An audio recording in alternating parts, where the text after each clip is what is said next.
Assalomu alaykum. Xonadorimizda dud bo'ron yo'q edi.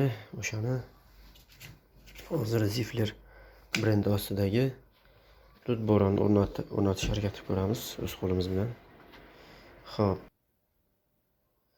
Gaz plita devorlarni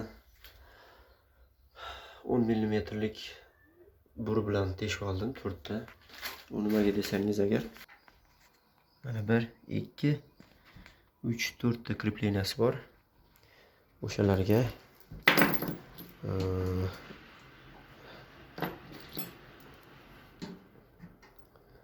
qotirish harakati qilib ko'ramiz. Buni devorimiz shalaka blok bo'lgani sababli bunga devorga uncha chuqur mahkamlanmaydigan nimalarni, ankerlarni o'rnatish imkoni qiyin, ya'ni bo'shab ketish ehtimoli bor. O'shaning uchun devorni teshib bu yoqdan ushlab qoladigan stoper qo'yishga qaror qildim. Natijalarini video davomida ko'rib boringlar.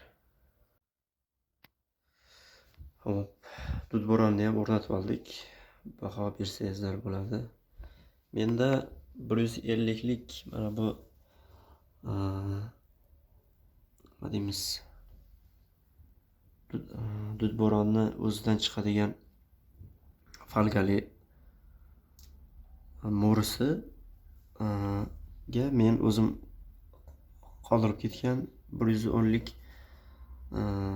quvurga tushmadi. O'shaning uchun bitta kichkina layfhay qildim. Bu